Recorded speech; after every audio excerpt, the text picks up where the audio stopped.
I don't think it'll really be heaven or hell. I think it'll just fade away and go back into the cosmos.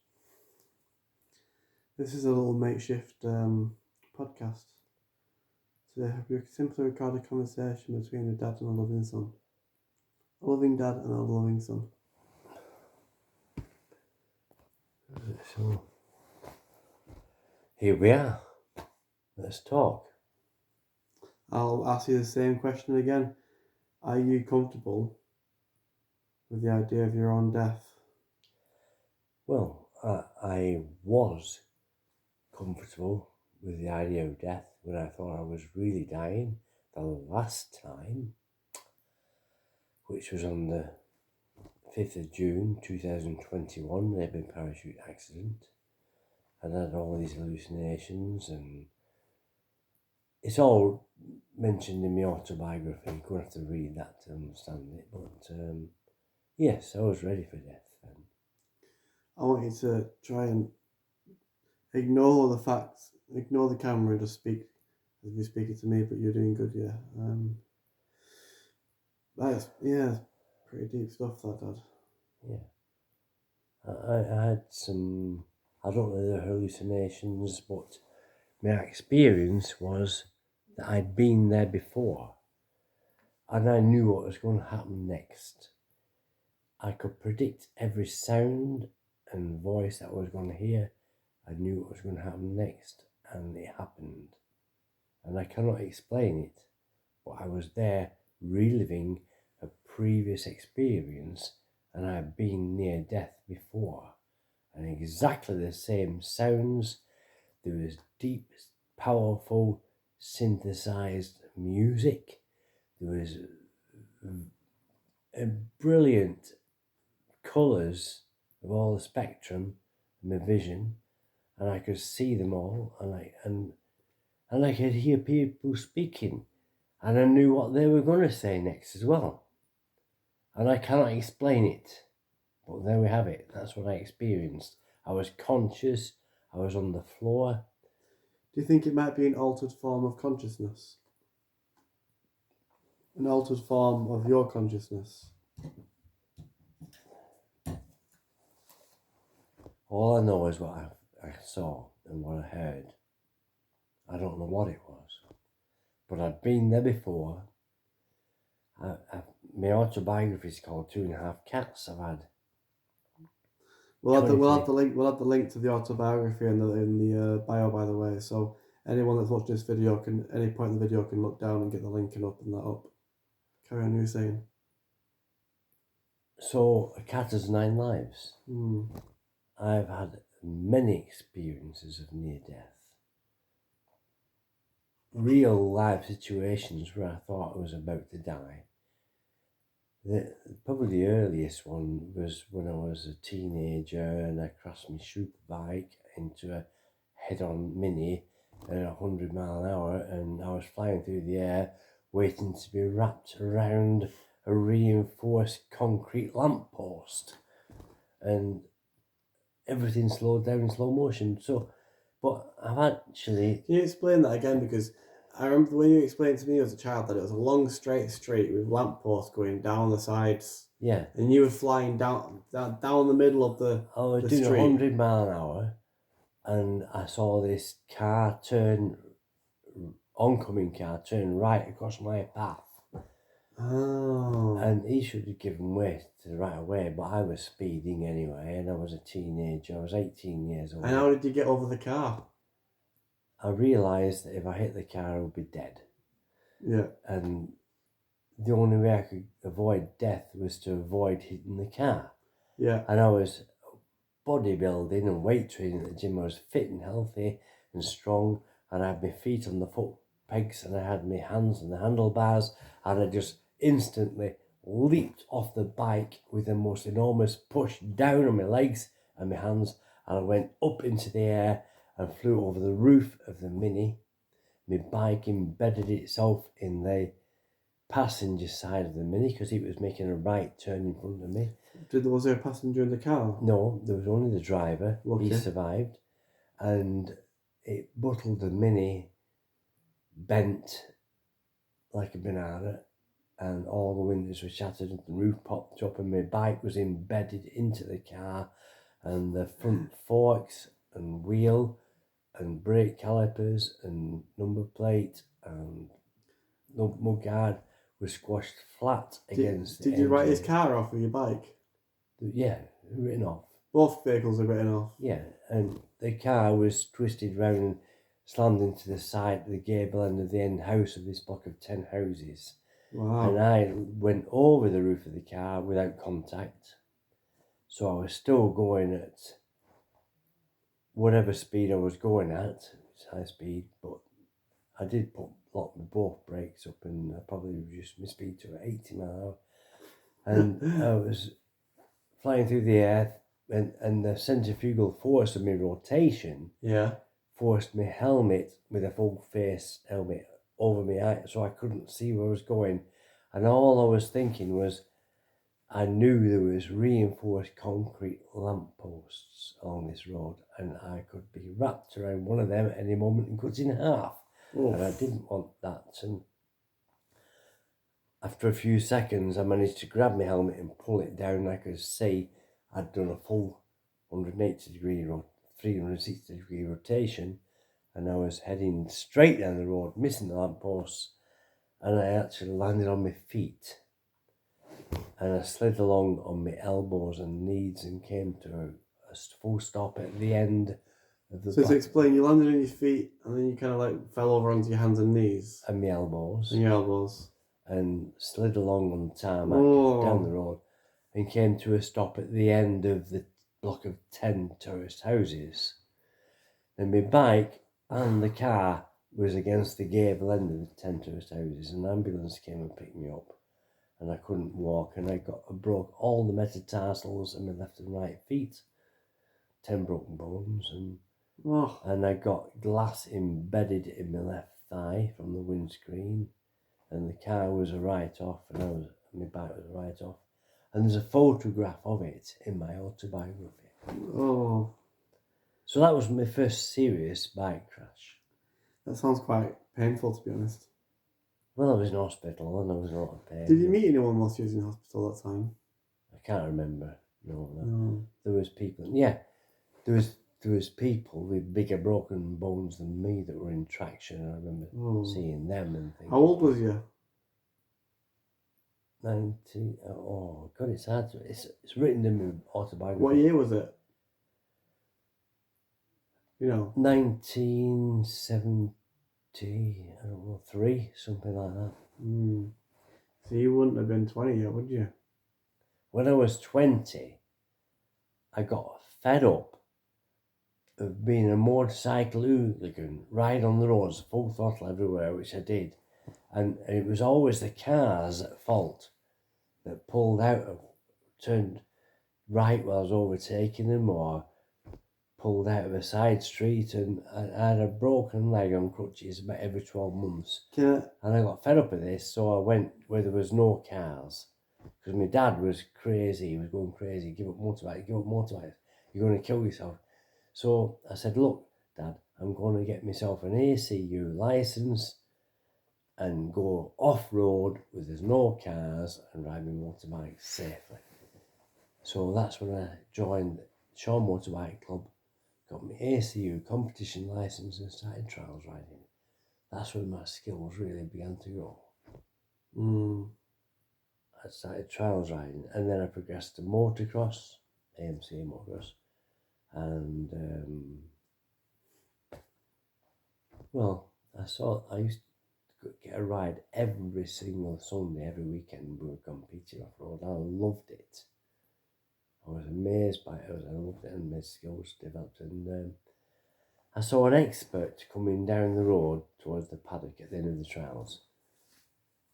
And he came down the road and turned into the paddock, and he rode between the cars, all on one wheel. I was gobsmacked. I'd never seen this before. People didn't do wheelies in them days. Motorbike, superbikes didn't have the power to put wheelies, but trials bikes and motocrossers did. And this guy was balancing one wheel, steering it, and he put his front wheel smack down on his trailer in the slot, ready to load up. perfectly. I was gobsmacked. I thought, wow, I want to do that. So I started practicing, and I used to ride my trials bike every night after work, out down the lanes, around Townsville and Chalderton and Middleton and Rochdale and Oldham and everywhere. And there's a quarry over near where the A627 was being built, and that's where I learned to do wheelies. I fell off hundreds of times, and eventually I found that if I could go faster, to about 30 miles an hour, the gyroscopic forces of the wheels turning helped me to keep in a straight, controlled manner, and eventually I managed to do wheelies perfectly. And I got a world record in 1980 for the longest continuous motorcycle wheelie of 18 miles, and became a professional stunt rider. And you made the papers at one point, didn't you? I got in all the world's international papers in the 1980 when I was attempting to break the world wheelie record, and I've got the newspaper cuttings of it. And I think you want to get those newspaper cuttings scanned and put online now. Well, some of them cuttings are scanned and in my autobiography pictures. Yeah. You want to get them online and label what they are. When you put your autobiography online, then people will be able to find the pictures as well. When people Google Dave Smith wheelie in 1980s, your autobiography should come up with what happened with the accounts that you write there.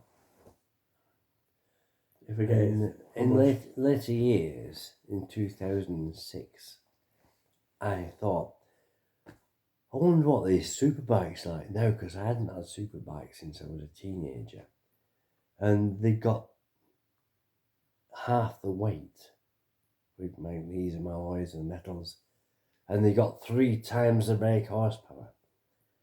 And I ended up buying a few superbikes, and the best one, my favourite, is the R1, and it was a street fighter naked with motocross handlebars on. It's like riding a motocrosser on steroids. And that could pull wheelies from 50 mile an hour to 150 mile an hour in third gear. And then somebody told me there's a world record attempt for the fastest flying kilometre wheelie at Elvington in Yorkshire. This is right near where I used to do my motorcycle stunt ride display near New York Raceway. And on my first run, there's a 3 mile long race. I was there, yeah. And 1 kilometre marked out. You've got to be doing a wheelie when you enter the kilometre, and your speed is measured at the exit of the kilometre. And on my first run in 2006, my speed was 154 mile an hour wheelie, and that blew my mind. I was way like crazy again, like a bloody teenager riding a motorbike and the roads wheeling everywhere again. I couldn't resist it. I couldn't stop myself. I know you did it with me on the bike. I did it with everybody on the back. I took pillion passengers everywhere on doing high-speed wheelies on the roads, yeah. Yeah, that's pretty funny. You took Will, doing wheelies with Will, didn't you? Yeah, I took Will on my Hayabusa, I think. Yeah, oh God, you scared the life out of him. And you loved it, though. I remember coming down from over Moorcock into Shaw to Newey, and we were on the wrong side of the road, cranking over, scraping the foot regs, coming down, and the police car was coming up the road on the other side of the road, but we'd gone so fast. I don't know if you got me on camera, but I never heard any more about that. But that was Will, your mate Will was. I bet he was like, fucking hell! He drove past, like, where's he going? He's gone past like 70 miles an hour or something. How fast are you going? 50. I don't know. And he was he thought, well, I'm going to catch him now. Even if they radioed through.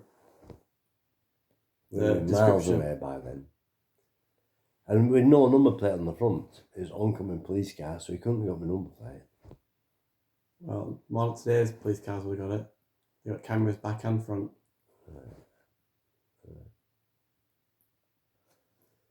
would have had video evidence of you on the wrong side of the road and video evidence of you going to remove your license plate. Can't get away with that anymore. You might have done. I've still got that Hayabusa in my garage. It's perfect working order. It's not MOT'd or taxed or insured, but it's in my garage. Last time I took it for an MOT was about 3 or 4 years ago, and I took it for a spin over the moors on my favourite. What's it like on fuel for doing long distances? I never did a mile per gallon check. Heavy on fuel. Probably does about 20 miles a gallon. It's not an economical bike to run. It is a raw power machine. Yeah, that is true. Yeah. You were saying you took it over the moors. Yeah. The last time I rode it, 3 or 4 years ago, when I took it for its MOT, because you can ride it to an MOT testing station without an MOT or tax. And I took it over Grange Bar and over to Saddleworth and over my favourite moorland roads, and you know what, it scared me. I don't want to go that fast anymore. I never want to ride that bike again. I don't need it. Yeah. Did I tell you about the time I had experienced one of my bikes? The Honda CB500. I was going over to, do you remember Becky, my ex-girlfriend? Yeah. Well, I was going over to meet Becky in Scarborough to go and stay in a little cottage on the beach. And I was going down this long A road and it was empty. Just an A road going for miles and miles and miles. And I think, do you know what? Shall I see what this bike's top speed is? Because there's no traffic. Empty A road. CB500 Honda is water cooled. It's a good bike. Yeah, well, you know what I did? Yeah. I flattened it out, that bike, screamed it to like as fast as it could get going.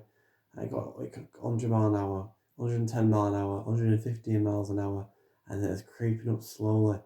And I'm creeping up slowly, and I get to 118 miles an hour, and it just levels out there, and the bike's going full to have a little end, and I'm head right down, I'm going this, straight down, head down. That was Becky on the back? No, Becky was already meeting me in Scarborough. That was just me.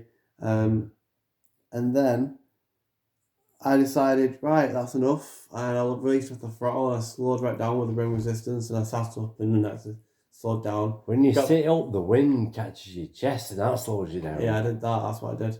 You know what the fastest speed? Let me finish. And then I got to about 80, 90 miles an hour, and I could see some blue flashing lights in the distance down the road, and the police had closed the road, and there's a police officer waving people to go up the bypass. And I was in about 85, 90 miles an hour when I saw that. Mere seconds after I just let off the throttle from doing 120, 118. I did 210 mile an hour on the M62. I did 180 miles an hour straight towards the police car. 100 and what? 18, directly towards a police car and policeman. Can you imagine what had happened if I hadn't taken my wrist off the throttle and I'd approached that police officer at 120 miles an hour? On a screaming motorbike. Well, this was one bright, sunshiny morning. I'd been to Elvington for the Road Classic Wheelie competition. I didn't want to camp out because Dawn was at home, so I came home on my Hayabusa and I left my Kawasaki there and my Yamaha there at the circuit, and I came home on my Hayabusa. And then next morning I got up at 4 o'clock and rode over the M62 to get back to Elvington. And there wasn't a car on the road. And between junction 35 and 37, I think it is, on the M62, there's a couple of long straights, over a mile long. And I was in 6th gear, and I opened the throttle and I redlined it. The Hayabusa. And I must have been going over at 210 miles an hour. And what was that like? It was tunnel vision. The faster I went, the more concentrated I was on in front of me, and the faster the front came towards me. And I could see a mile or 2 miles of road in front of me, and I couldn't see the fields, the sides, I couldn't see the sky above. I was looking on the road. There was no traffic in either direction, I was looking for tyre blowouts, dead animals, any debris, and the arm core and the hard shoulder was on my left and the arm core on my right. And when I came up to bridges, the arm core shunted in off the hard shoulder and narrowed my safety area, which is a bit worrying because it only takes 17 seconds to cover a mile at that speed. And it takes a lot longer than that to stop, you know. It was, I don't want to experience that again ever. Oh God, I bet that was a bit terrifying because you come off at that speed. Well, the potential energy squares with the velocity. So every time you double your velocity, it 4 times. What do you think would have happened if a car had pulled out in front of you at that speed unexpectedly at 210 miles an hour on that bike? Well, it depends how long if my body hit the car. Let's say you hit it full. If I ever jumped over it like I did at Buxton's Road and dissipated the energy gradually by sliding on the road. The Hayabusa would probably cut that Mini in half and kill the driver. Well, that would, yeah. But if you come to a full stop at that speed, then there'd be no chance. What if you went on 210 miles an hour? 30 miles an hour coming to a full stop is enough to kill you. What if you went 210 miles an hour straight into a concrete bollard head first? Well, Mythbusters have done an experiment with a clay module swinging on a pendulum that shows that the damage occurred is the square of the velocity.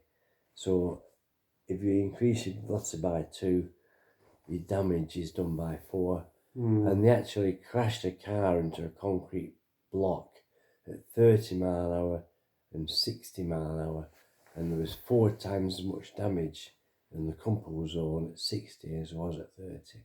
So it's an engineering mechanical fact that wind resistance is the same as well. Yeah, wind resistance increases with the square velocity. So you need 4 times as much energy to push against the wind to increase your speed by 2. The fastest bike I've ever seen go through a speed trap was at Elvington. That was a Hayabusa with a turbocharged engine, and it was producing about 550 brake horsepower, and it went through the speed trap at 265 miles an hour, and he was struggling to keep the front wheel on the tarmac because it kept raising up with the wind pressure and the acceleration at that speed. I've never experienced that. I've only been about 210 miles an hour, but 265 miles an hour is a hell of a lot more power. From 200 horsepower to 500 horsepower. Yeah. Interesting.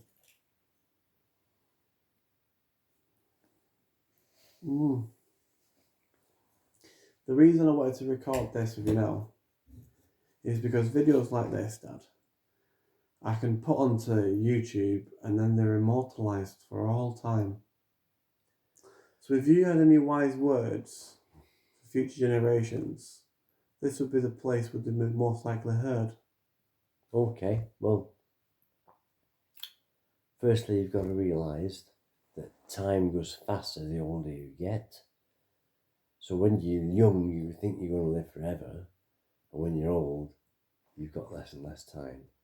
So, very true. I've noticed the words of a famous poet,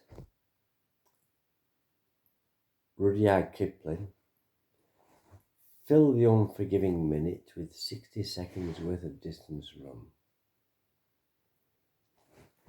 Don't waste a single moment of your life.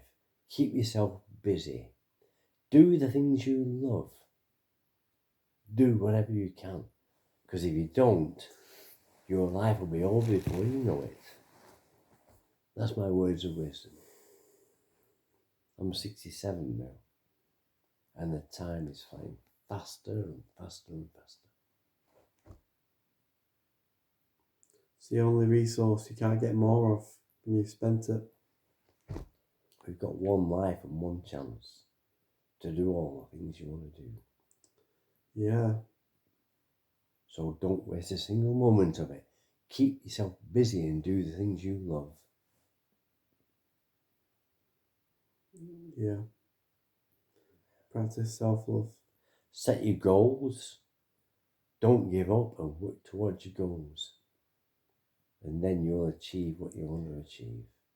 You can achieve anything you want to. All you got to do is decide that you want to do it and work towards it. And you are the only person that can decide what you want to do with your life. No one else. If you don't decide what you want to do with your life, then someone else will. And that will be a waste in your life. So you got to decide. It's a lesson that so many people could do with learning. So many people need to hear those words. So many people don't know these words until it's too late, after they've already wasted their lives. You read my autobiography, you'll see I realised this when I was 11 years old, when I realised I could do anything I wanted to do. I believed in myself. I could set my mind to do something and achieve it. If I could believe it, I could achieve it, and I did. I've done such a lot. And I'm very grateful for my life and my experiences. I'm very grateful to have you in my life. Thank you, Josh. You've been a wonderful father. Teaching me and Connor concepts and ideas and ways of looking at the world that were unique to most other people. Different way. I remember when we were children and you used to ask us if you could have anything, what would you have if you had loads of money? And we'd say we'd get a nice fast car, a race fast car. And you'd say, well, I'd get an old banged up house. And we were like, no, get a car. And you were like, well, the house will make you money. The car will lose you money. You remember me saying that? When we were children, yeah, you used to sit me and my brother, two young boys, together next to each other, side by side, in the passenger seat of your front van, your blue van, and drive around doing jobs. Yeah. Do you remember that? Yeah, I took you to work with me, and I remember that. Yeah. You two would reach the house that I was repairing or building, and you'd play in a pile of building sand and make sandcastles while I was doing the building work on the house. You always had piles of sand, I remember them. Yeah. Digging tunnels and building castles on them. Well, that was building sand, used for making cement, render and concreting for working on the house, but it made a good playground for you two when you were little. I'm sure the health and safety officers of today would disagree with that, but it was a good childhood. You enjoyed it. Yeah, I did enjoy it. And you learned some things from it too. I remember when you used to go to the supermarket and you'd get one of those chairs, the electric chairs that you drive around the supermarket. Yeah. And I would grab onto the back railings of your and slide along with your belly on the floor. And Connor would grab onto my ankles, and they would both slide along in like a human chain. And I'd be driving down the aisles, picking up fruit and vegetables and food, and you'd be swinging behind me like a chain. Yeah. Cleaning the floor with our clothes. And, well, I'm sure I told you to get up and don't do this, but half the time I didn't know you were there.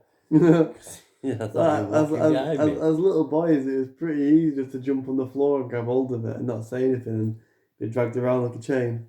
Yeah. Like Connor could jump on and grab hold, and I could just get hold of his ankles. Yeah.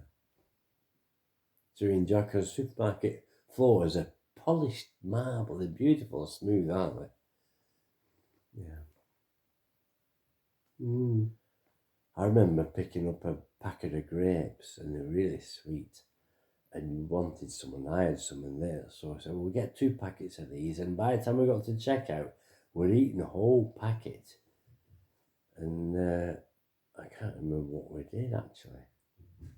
But I ended up having to pay for 2 packets. Well, yeah, you bought 2 packets. Yeah, I think we hid 1 packet on the shelf somewhere, but they got us on camera or something, and they said, "Oh, you've eaten one of them already, so I paid for 2 packets." Yeah. Great, we scuffed them on the way around. You'd just taken the empty box and the grapes to the till and paid for 2 packets. I think it might have been that. Yeah, I can't remember. We might have done it that way. I remember you used to take us on lots of holidays when we were very young. Do you remember your first ever experience with a face mask and snorkel in Turkey? I do. I've written about that in my autobiography. I remember getting in the water with a face mask and snorkel in Turkey. And it was crystal clear waters. I remember thinking I was about 4 or 5, to be honest, that's what I remember. Yeah, that's all right. And you could see beautiful little fishes, beautiful colours in crystal clear water, and you liked it. And you were breathing through the snorkel. And you're only in 12 inches of water, and you move forward and you started to get more confident. And before long, you were swimming over rocks in about 4 or 5 feet of water. And I had to swim along by your side in case you got a gobful of water or panicked or something. I was right by your side looking after you. But you couldn't even swim at this point. You were floating in salt water, moving forward with your face and snorkel. And what was I kicking? Well, you were kicking your legs and you were building your arms and you were learning to swim, but you couldn't swim without a face mask and snorkel. You had your face mask on the water, you could breathe on the water, and you were comfortable and you were amazed at what you could see. You remember that? Vaguely, yeah. And then we went on some of these boat trips. I remember that. And Connor was only about 2, and he went in the water with his armbands on and clinged round my neck like a limpet on my back. Whilst I was snorkeling with my face mask, snorkeling fins on. And when we got to this bay on the boat trip, me and you and Connor were the first down the steps. When we got in the water, it was about 30 feet deep, crystal clear water, beautiful colours, loads of fishes and things to see. You were off like shot, and I had to go with you, and Connor was clinging round my neck at 2-year-old with his armbands on. Should have left Connor with Mum. No, he came with me. He wanted to come with me, and you. And you were off with your snorkel and face mask about 4-year-old. Swimming in 30 feet deep of water. And another thing that Connor remembered, which he wrote about me, or in fact he reminded me of it was a lot of these snorkeling trips that we went on in Turkey, and we went for 3 consecutive years. There was loads of boat trips and barbecues on the boats. And, I remember that. And I'd gone round the bays, and I'd gone round to the next bay, because being a confident swimmer, I went further than most people. And I looked up and I saw our boat leaving without me. So I thought, oh my God, they've not done a head count and not leaving me. And so I started swimming back, and Connor spotted me and he alerted the captain, his mum, Joanne, your mum. And she told the captain and said, "Are you going without my husband?" And they said, "Stop the boat," and waited while I caught up them, thrashing as fast as I could at crawl, caught up and got on the boat. And Connor remembered that. And he actually wrote that bit in my autobiography. So, yeah. Good memories.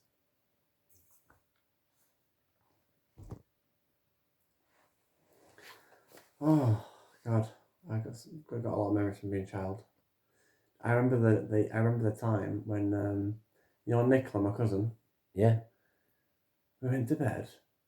We were supposed to be about Nick, 6. She's called Nicky Heston now. Yeah. Children. She's got all boys, hasn't she? Must have been about like, I don't know, 6 or 7 year old between me and Connor. And there was not a noise. We woke up in our bedroom and Go to open the door and there's people walking around the house. And music. And we walk out and we're looking round and there's a full-on party going on. And I remember there was a girl, she must have been in her 20s or younger. She was a big girl anyway, we were only kids at the time. Called Nicola over, and Nicola told us to go back to bed. And when we was in our bedroom, there was a big drunk guy. He said, "Can I read you a bedtime story?" And we were like, "Nope." And we tried to close the door on him. And he was trying to push through the door a little bit, but me and Connor worked together as a team and pushed and closed the door and put the latch on it.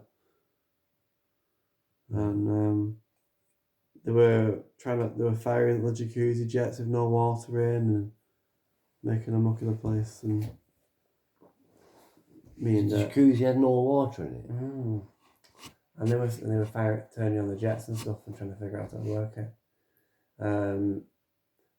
And me and Connor ended up grassing her up, to be honest, I think. Was I there? No, you'd left Nicola to babysit me and Connor and gone out with Mum. So me and Joanna had gone out. Mm-hmm. And these guys turned up and tried to fire the jacuzzi up with no water in it. No, Nicola had a party in the farmhouse. Invited loads of her friends. When I was about 7. Told you about it in the time, you knew about it. I don't remember that. No. Yeah, we told you, because we were kids, we told you and Mum about it, and without knowing, grassed up our cousin. It's the first time I've heard of that. No, it's not. I remember telling you about it. I don't remember. Anyway. How are you feeling? We had some good jacuzzi parties in the house. The jacuzzi, you and Connor learned to swim in that, you know.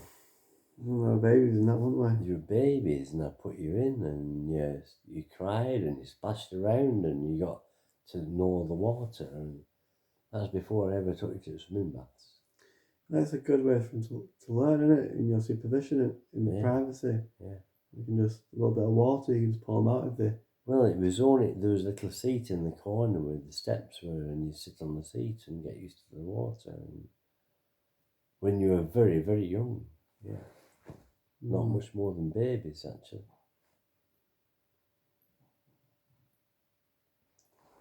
Yeah, interesting. Very interesting. We're still recording. For 37 minutes. Right. We're doing a podcast, Don. I'm going to bed. Will you do a podcast then? It's recording now. Say hello. Just recording a video on my phone with me and my dad talking about old times. I can then put it onto my YouTube and make it into a private video so it'll be immortalised for all time. Right, okay. Would I have to say hello? Hi. Words to the future generations, Dawn? Oh, I can't even think. No, sorry. No. Just say hi. Hi. What's your name? Dawn. What do you do? Nothing. I'm retired. Good. You do paintings, don't you? I do paintings.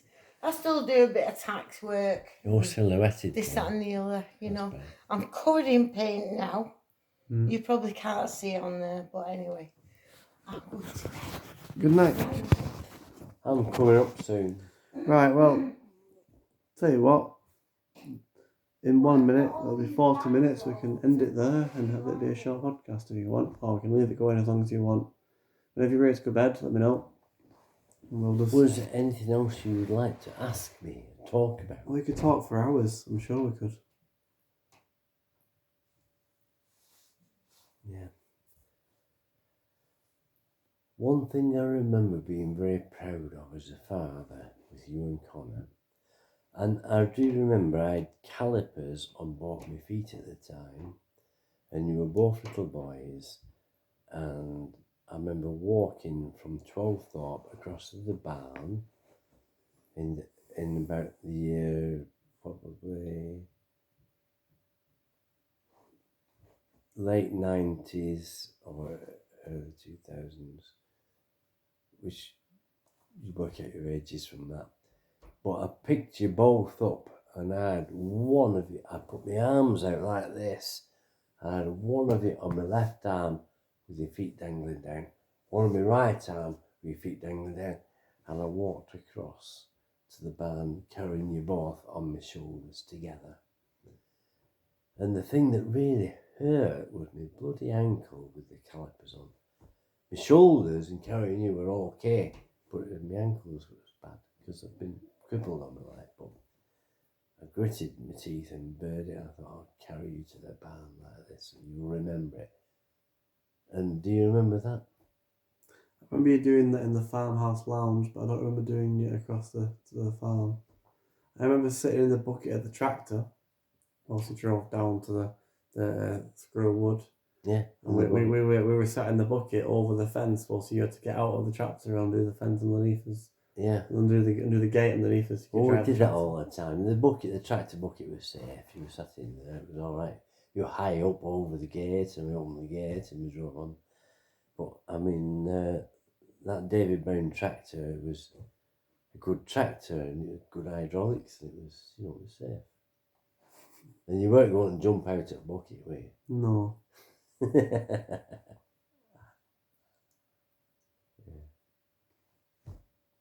Yeah. I have a memory of when we were on the back of the trailer going down to the farm and you get to like a big pile of hay or something and you reverse up to the hay and you just start tipping the trailer like this. It was me and Connor on the back. On the front of the trailer, so you slide down. Yeah, so we run to the top and we get over the top of the things and it's going up. And we were higher and higher and higher. Higher and higher and higher until we get to about there and they're like 45 degrees. Slip off and slide into the hay. Yeah. Well, I did a lot of exciting things on the farm. More exciting than you did when we were children, me and my brother, because we were totally unsupervised and we did all sorts of things. Yeah. Not many girls though, eh? No, we were isolated on the farm. In the 60s, in the early 60s. 50s and 60s, yeah. Where was you in the hippie revolution we were going down? The Rolling Stones wrote their album. I was playing on the farm, making dens in the hay and tree houses and zip lines and pulleys and tree houses and all sorts of things and tunnels and anyway, I've wrote about all those times in the autobiography, so you've got to read it and see. Okay. Would you like to end it there for the night? Yeah. That's a good night. We'll call this podcast episode whatever you like. First encounters, eh? First podcast. No, this isn't our first podcast, this is our second podcast. Well, the first one, what happened to that? It's on YouTube. Oh, is it?